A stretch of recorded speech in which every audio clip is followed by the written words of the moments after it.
평안하냐 하니, 자, 이 말씀 기억해 주시기 바랍니다. 왜 시므리라고 표현했을까요? 사실 이 시므리는 바하사 왕조를 무너뜨리고 왕이 되었습니다. 시므리와 오므리는 같은 군대 장관이었습니다. 근데 시므리는 동조하는 사람이 없었습니다. 이 시므리는 7일 동안 왕위를 가져다가 자기의 시아버지 오므리에게 죽임을 당한 사람입니다. 그러니까 결국은 너도 내 시아버지 오므리에게 시므리가 죽은 것처럼 시므리여 평안하냐? 7일 동안 왕위를 가지고 거들먹거리지만 결국은 죽을 거야. 너도 끝날 거야. 라는 저주를 펴는 것입니다. 평안하냐? 라고 묻는 것은 인사법이지만 그러나 저주를 퍼부는 것입니다. 에후가 더 이상 그 말을 듣고 싶지 않았습니다. 에후가 얼굴을 들어 창을 향하 이릅니다. 자, 내 편이 될 자가 누구냐? 하고 소리를 지르니까 이미 이스라엘을 지배하고 모든 권력이 에후에게 집중되었다는 사실을 누구도 부인할 수 없습니다.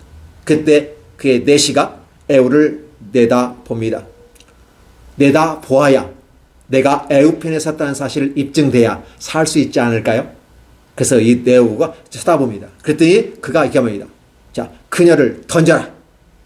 그래서 던졌습니다. 그래서 위에서 던졌으니까 어떻게 가요? 추락사이겠죠? 자, 그 피가 담과 옆에 있는 마리지 쓰는 것 같아 튀었더라 라는 말입니다. 그리고 에후가 그 시체를 밟았다라는 표현을 씁니다. 그 내시는 살았겠죠. 왜? 누가 내 편이냐 했을 때 에후의 손에 피를 묻히지 않고 그 내시들이 직접 던져서 피를 흘리게 만들었기 때문에 이 내시들은 에후의 편에 서서 살아있을 것입니다. 에후는 들어가서 먹고 마시며 이릅니다. 그러면서 먹고 마시는 그 상간이 얼마나 시간이 걸렸는지는 모르겠지만 가서 말합니다. 자, 이제 먹고 마셨겠죠? 그 다음에 저주받은 여자를 찾아. 이세벨을 얘기합니다. 그 이세벨을 저주받은 여자라고 표현합니다. 하나님으로부터 저주받고 이스라엘에게 저주를 갖다 준 여인이었다. 그 저주받은 여자를 찾아 장사하라. 그는 왕의 딸이더라. 이 말이 무슨 말일까요? 분명히 아합의 아들 요람은 이스라엘 나봇의 포도원에 던져버렸습니다. 그런데 이세벨은 그렇게 저주받은 여자인 줄 알고 아주 혐오하는 여인인데 불구하고 왜 장사하라고 했을까요? 즉 페니카의 공주이기 때문에 그렇습니다. 국제적인 문제 발생하기 때문에 그렇습니다. 그래서 그래도 장사는 해줘야 기본 예의를 갖췄구나 라는 소리를 들을 수 있기 때문에 그렇습니다. 그래서 장사하려고 가보니까 남는 건 없어요. 두 벌과 두 고리죠. 발과 그의 손 외에는 찾지 못했더라. 그러니까 에후가 식사하는 그 상간에 들에 있는 들짐승들이 와서 그 이세벨의 시신을 다 뜯어 먹어버린 것입니다. 그게 두 골만 남았습니다. 손 모양만 남았습니다. 발 모양만 남았습니다. 이걸 가지고 그가 이세벨인지 아닌지 확인할 수 없었다. 그런데 이러한 내용들은 바로 엘리야가 예언한 내용과 똑같이 되게 되는 것입니다. 그래서 돌아와서 전하니 에후가 이르되, 자, 여호와의 말씀입니다. 이는 여호와께서 그 종 디셉 사람 엘리야를 통해서 말씀하시는 바라. 이르기를 이스라엘 토지에서 개들이 이세벨의 살을 먹을지라. 이렇게 표현합니다. 그 살을 먹을 것이다 라고 표현하면서 이미 예언된 것인데 그대로 되었구나. 잘 보시기 바랍니다. 에후는 들어가서 식사를 했습니다. 그 식사 시간이 어느 정도 될까요? 일반적으로 1시간 정도 되지 않았을까요? 아니면 2시간 정도 여유있게 먹었을까요? 그렇게 우리는 추측해 볼 수 있습니다. 좀 여유있게 승전한 사람으로서 이제 최고의 악녀를 처단했기 때문에 좀 여유있게 먹을 수 있겠습니다. 근데 그 상간에 들짐승들도 식사를 했는데 바로 이세벨의 살을 다 먹어버렸다. 그래서 두 골과 손과 발만 남았다. 짧은 시간에 어떻게 그렇게 했을까? 어떻게 그렇게 그 예언이 맞아 떨어질까를 봅니다.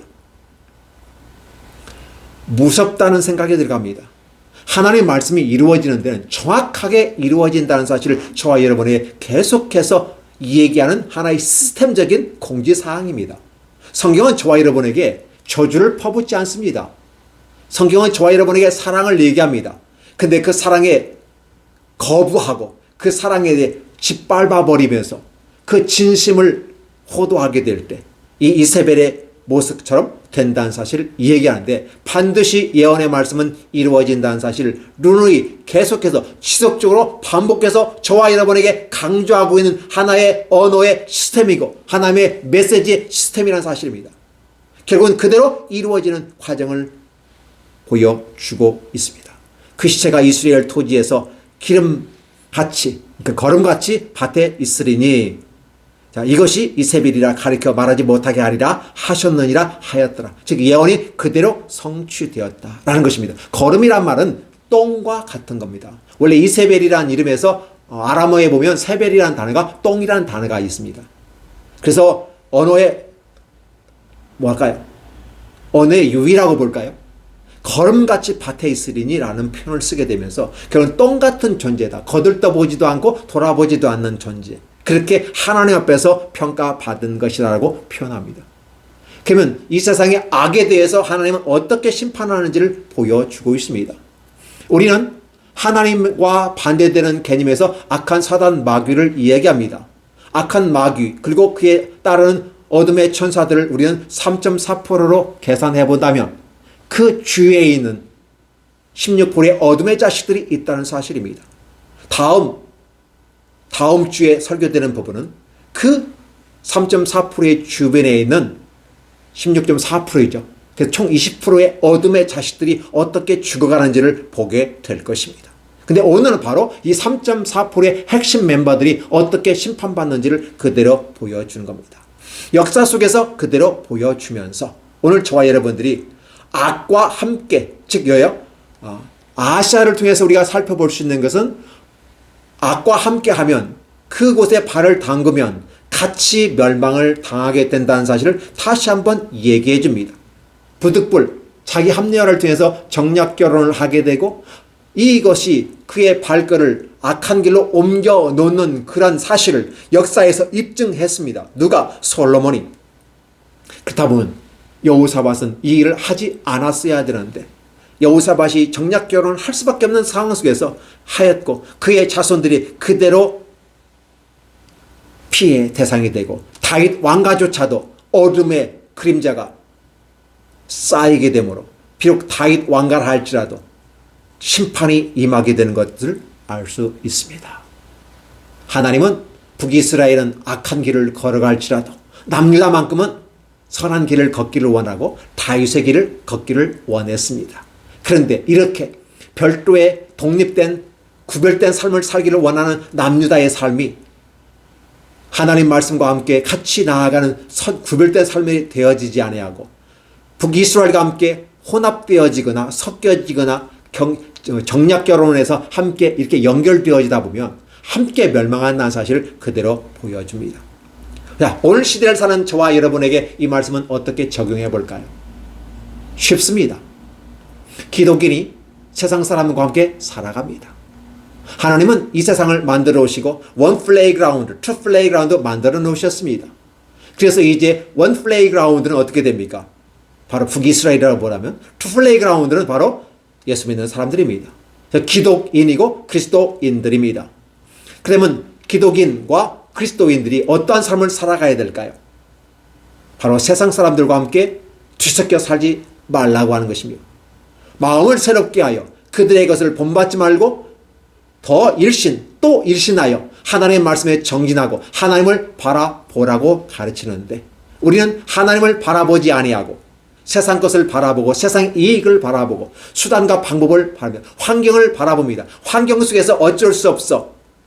환경에서 어쩔 수 없는 상황에 그랬어 라고 합리화시킬 수 있을런지는 몰라도 하나님 옆에서는 그것은 이유가 되지 않는다는 것입니다. 하나님을 설득할 만한 어떤 것도 제공될 수가 없습니다. 그래서 우리는 악에서 떠나 선을 쫓으라 라고 말합니다. 왜 아브라함과 이삭과 야곱에게 그렇게 얘기했습니까? 특별히 아브라함 같은 경우는 갈대아 우르를 떠나라고 합니다. 왜 떠나야만 할까요? 그곳에서는 월신을 섬기는 우상 숭배가 있기 때문에 그곳을 떠나서 새로운 약속의 길을 가라는 것입니다. 그렇다고 가나안 땅에 가면 또 더 좋은 거 있겠나요? 젖과 꿀이 흐르는 땅이고 하나님의 약속의 땅이니까 좋을 거라고 약속했는데 그 약속 하나 믿고 갑니다. 막상 가나안 땅에 와 보니까 오히려 더 우상이 가득해지는 걸 볼 수 있습니다. 그럼에도 불구하고 하나님은 너의 현 위치에서 이 세상과 결별하고 이 세상을 떠나서, 즉 우리가 이 세상을 어떻게 떠나겠습니까? 이 세상을 어떻게 벗어날 수 있겠습니까? 이 땅에서 발을 딛고 우리의 육신의 삶을 영위해 가야만 합니다. 그런데 우리의 마음이, 우리의 생각이 하나님과 함께 그 길을 걸어가는 그 모습이 아브라함의 모습이라는 것입니다.